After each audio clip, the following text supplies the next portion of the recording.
Oi gente, eu sou o Neto, esse aqui é o canal 1000 Páginas e mais uma vez eu li tudo de um personagem da Marvel.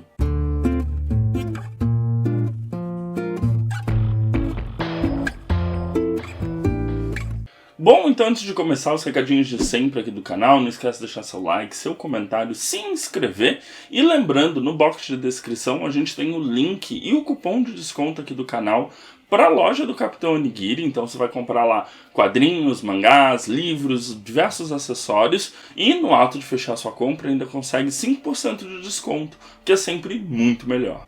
E se tem uma coisa que o MCU tem sido bastante competente, entre erros e acertos, é pegar alguns personagens que não necessariamente são muito importantes nos quadrinhos ou que sejam gigantescos sucessos nos quadrinhos e inserir eles no MCU, gerando, né, um certo burburinho pro personagem, trazendo de volta alguns temas que foram abordados ao longo da história do personagem nos quadrinhos. E não foi diferente com o Namor, que, né, tá presente agora no Wakanda Forever, né, o segundo filme do Pantera Negra, que eu assisti, eu adorei, achei incrível. Mesmo com, né, a diferença gritante do personagem do Namor, ele foi todo reconstruído pro MCU, então ele tem algumas similaridades de origem, mas não é mais a Atlântida que ele protege, né, uma cidade ancestral da Mesoamérica, então tem algumas alterações aí, mas eu já estava há algumas boas semanas em preparação para ir lendo tudo do personagem.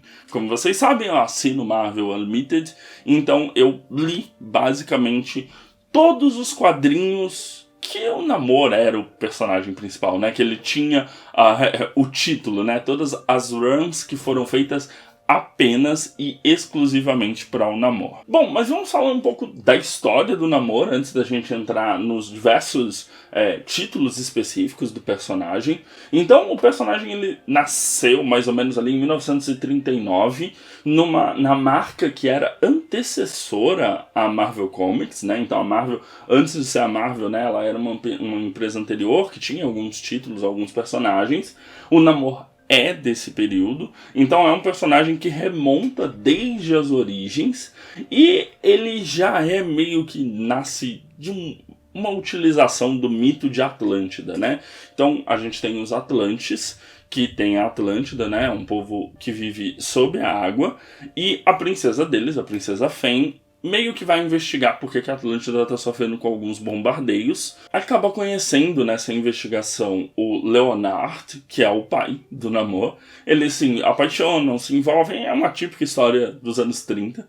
E o Namor nasce disso. Ela volta para a Atlântida grávida, porque ela acreditava que o pai do Namor tinha morrido. Então ela volta e por conta disso ele é um filho de dois lugares, né? Ele tem um pai terrestre, uma mãe Atlante, ele cresce em Atlante, mas ele tem uma série de condições humanas. Então ele não tem a pele azul dos Atlantes, ele nasceu com uma orelhinha pontuda, ele meio que tem uma aparência mais humana do que os Atlantes.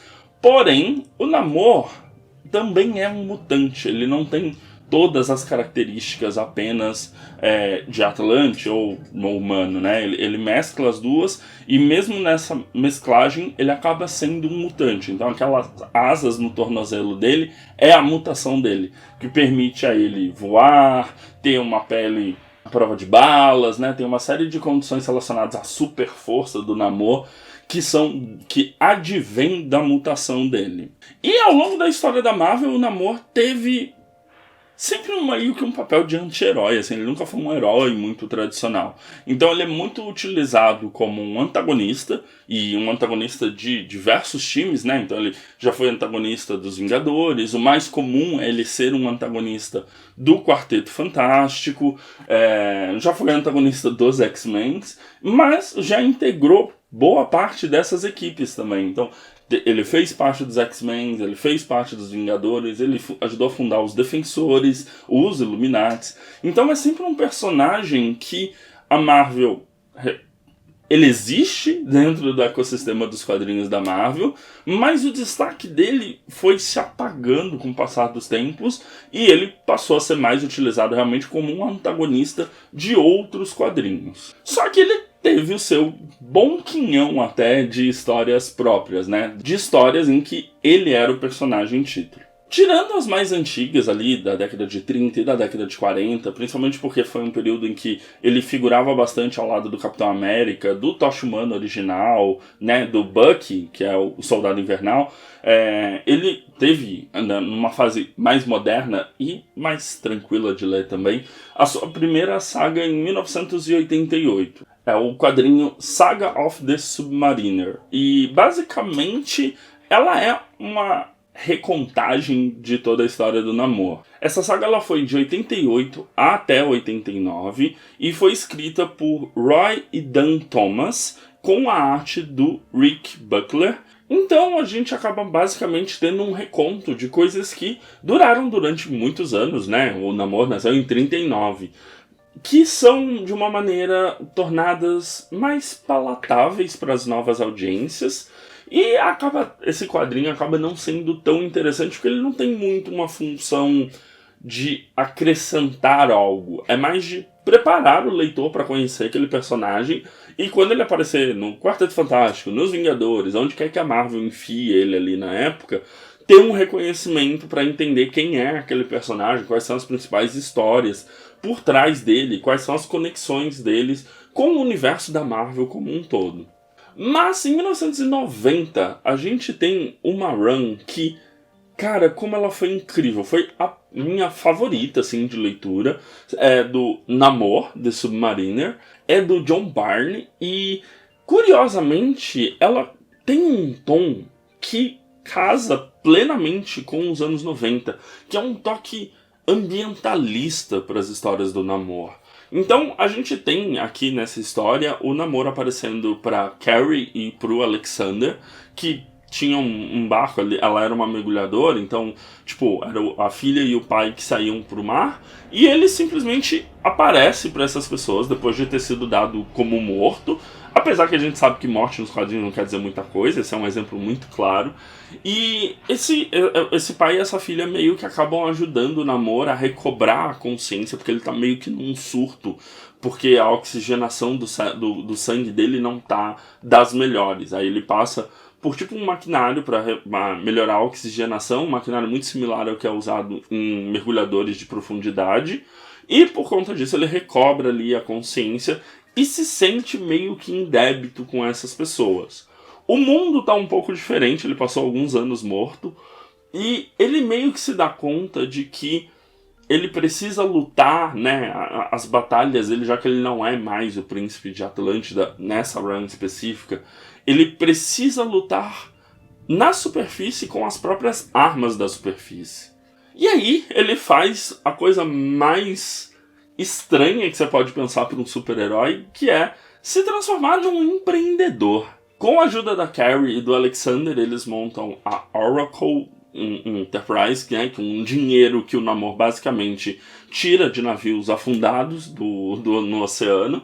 E essa empresa ela vai meio que tentar dominar um espaço para que todos os recursos do mar sejam deles. Então eles vão comprando outras empresas, vão negociando contra outras empresas, para que o Namor, com uma empresa de fachada, consiga proteger os oceanos de qualquer intervenção humana não desejada. E aí é que a história fica muito absurdamente interessante, porque a gente tem dois antagonistas, dois irmãos, que são meio que o super vilão dessa fase, só que eles são pessoas normais. O grande superpoder de vilania deles é ser Faria Limer. Brincadeira. O grande poder deles é ter a empresa que rivaliza com a empresa do Namor. Eles são a Phoebe Mars e o Desmond Mars.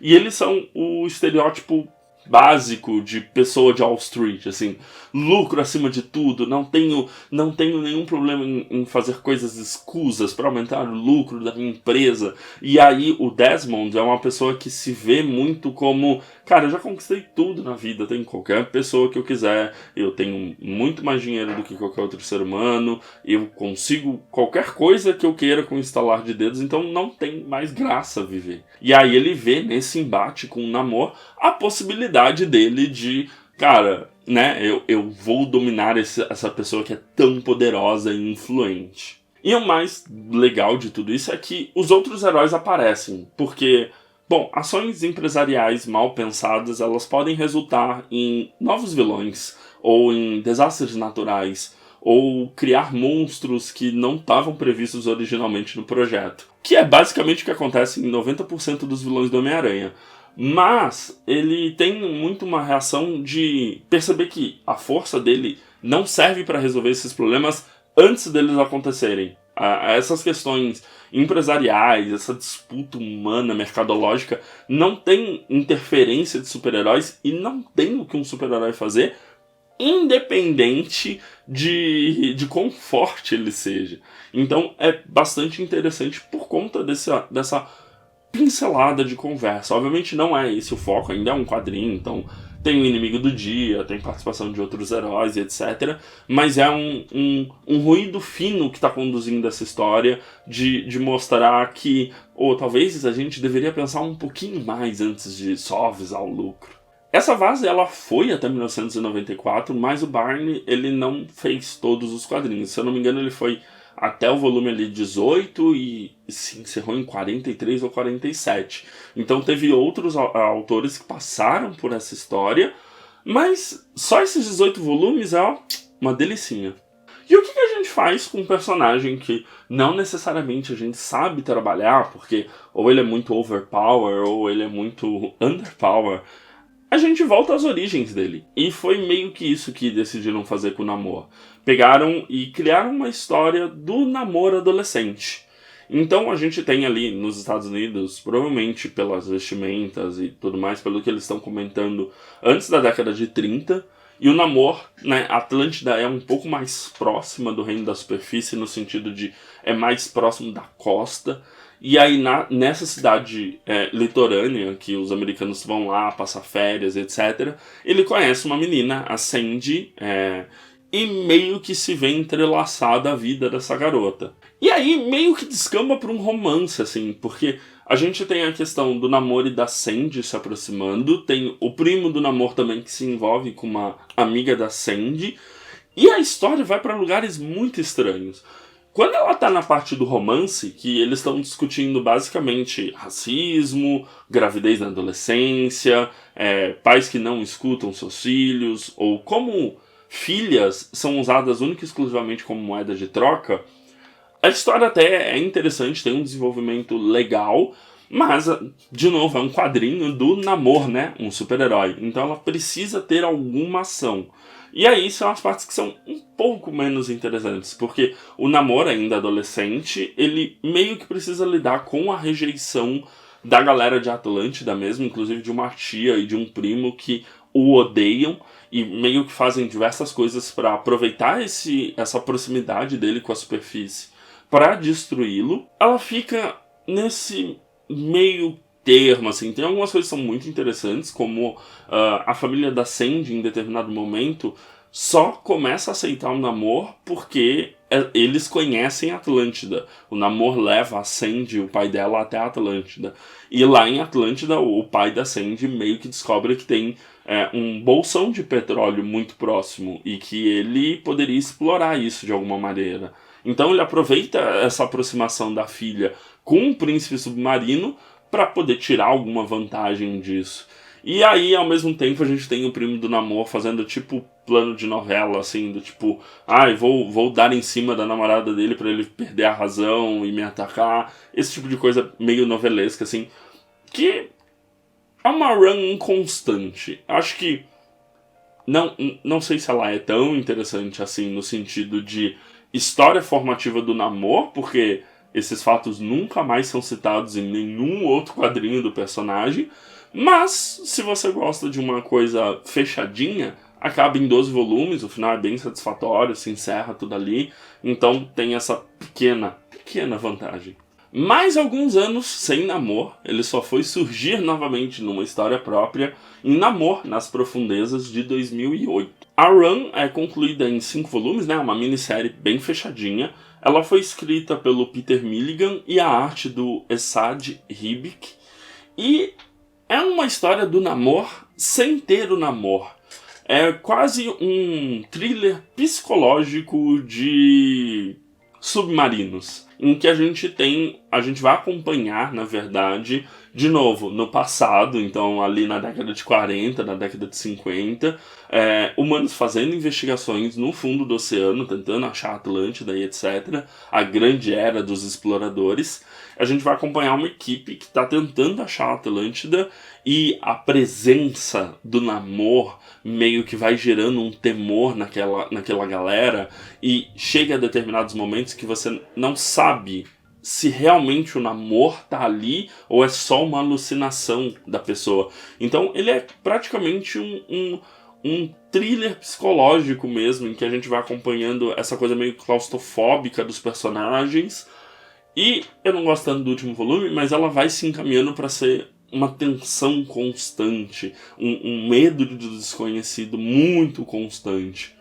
Então ela é muito aclamada por conta disso. Assim, óbvio, a arte do Ezak é maravilhosa, acho que é o quadrinho mais bonito do Namor. Mas apesar de gostar dessa história, eu acho que ela não é muito representativa do que é o Namor e do que são a sua história. Ela é mais um ponto fora da curva do que a característica principal das histórias do Namor. Aí a gente passou de novo mais alguns anos sem histórias do Namor, e ele só foi retornar ali entre 2010, que foi Namor, o primeiro mutante, que durou até 2011, em que eram histórias que se aproveitavam do fato do Namor ter meio que se integrado aos X-Men.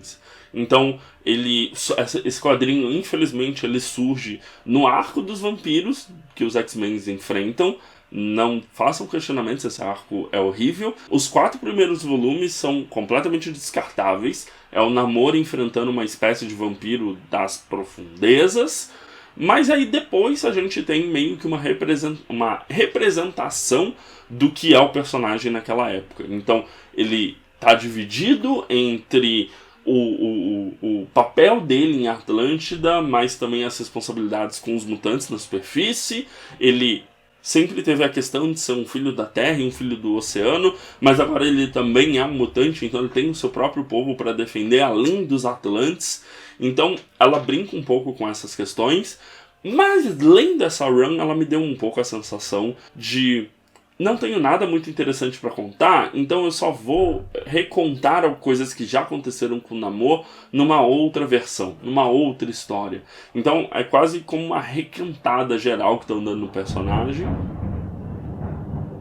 E me soa um pouco, assim como a série de 88, que é mais uma tentativa da Marvel de falar assim: oi, esse personagem que você vê direto nos quadrinhos dos X-Men, no Quarteto Fantástico, sendo citado nos Vingadores, ele também tem uma história própria e tá aqui um jeito de você conhecer as principais características dele. Então não é que é ruim, mas também não é bom e também não é tão necessário assim para você conhecer. Se você ler qualquer outra run do personagem, você vai conseguir se situar muito bem sobre o que é o Namor.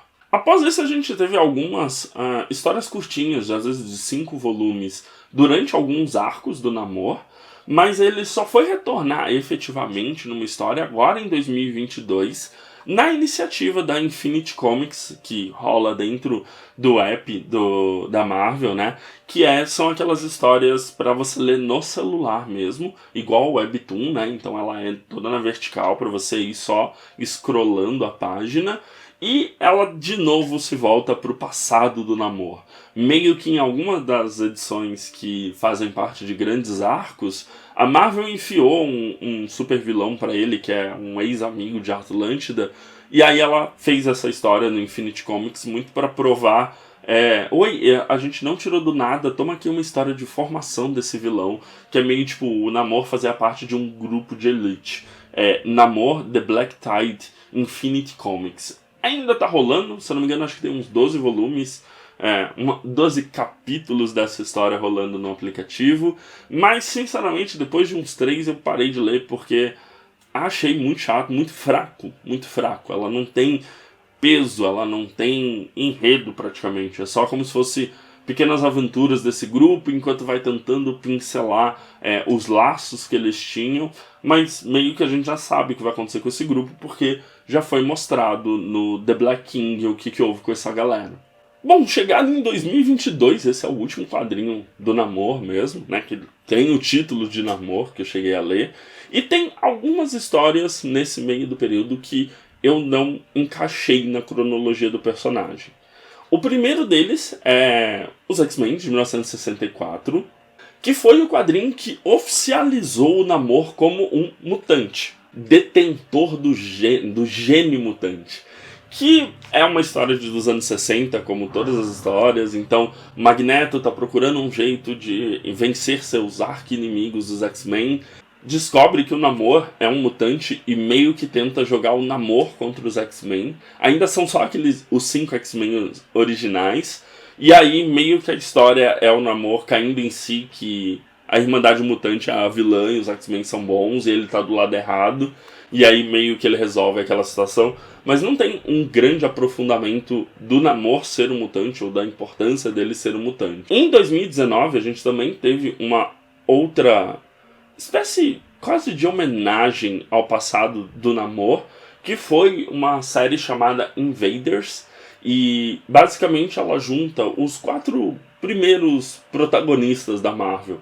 Então é uma história que a gente tem o Tocha Humana original, não o do Quarteto Fantástico, a gente tem o Capitão América, o Buck e o Namor. Então é para comemorar, se eu não me engano, acho que os 80 anos dos personagens. E é uma história que começa com o Namor sendo um vilão, então os outros 3 meio que precisam se unir para vencê-lo e, né, fazer ele voltar ao bom senso. E é isso, é uma homenagem. Como qualquer quadrinho feito em homenagem, ele meio existe. Não é a história mais soberba da face da Terra. Mas vale a lida, principalmente se você gosta desses personagens antigos, assim, Capitão América, o Soldado Invernal, que é o Bucky, e mesmo o Tocha Humana, né? É bem interessante ter essa retomada de um personagem que vira e mexe a Marvel esquece que fez. Agora, o melhor compilado de todos foi agora em 2020, começo de 2022, eu acho, antes desse último título da Infinity Comics, que é um Who is Namor? Então é uma história única no formato do Infinity Comics, que é a Marvel tentando botar numa única linha cronológica, através de uma narração, toda a história do Namor, todos os seus feitos. Então começa lá atrás, contando como é que o Namor foi gerado pela princesa Fern e o Leonard, e aí como foi ele crescer, tem até algumas cenas dele adolescente, porque a gente teve quadrinhos deles mais jovens, como foi o envolvimento dele com o Quarteto Fantástico, como foi o envolvimento dele com os Vingadores. Tem também a fase em que ele participou ativamente da Segunda Guerra Mundial junto ao Capitão América, o Tocha e o Bucky. Então ela vai fazendo esse compilado, como é que ele se assume mutante, os papéis dele nos Illuminati, ou como antagonista do Pantera Negra mesmo, do T'Challa. Então a Marvel tenta meio que deixar numa única história para você ler e falar: esse é o personagem. Então não é necessariamente bom ou imperdível, mas se você quer só conhecer o personagem, é mais gostoso do que ler a Wikipedia dele.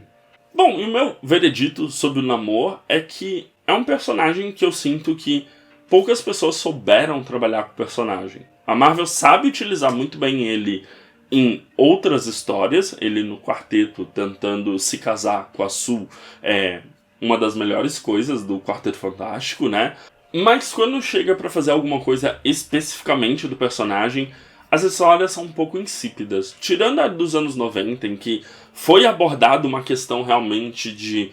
Cara, o Namor tá descobrindo que o mundo da superfície funciona por regras que não o respeitam, todas as outras são meio um recap para você entender a importância do personagem nos anos 30, 40 e 50, ou voltando para o passado para tentar escrever alguma história que eles não precisem encaixar na cronologia. Essa é uma grande vantagem de você retratar as histórias do Namor adolescente, porque como ele viveu muito mais do que todas as outras pessoas, ele está vivo há muitos anos, você pode contar a história dele em outras épocas, assim, sem a necessidade de encaixar com o herói que está vivo, ou com o grande arco da Marvel e etc. Então, se a gente for parar para pensar, o Namor é um personagem meio subaproveitado, e os autores não sabem tirar o melhor do personagem. Os momentos que ele mais brilhou em todas essas centenas de volumes que eu li eram os momentos em que ele era apenas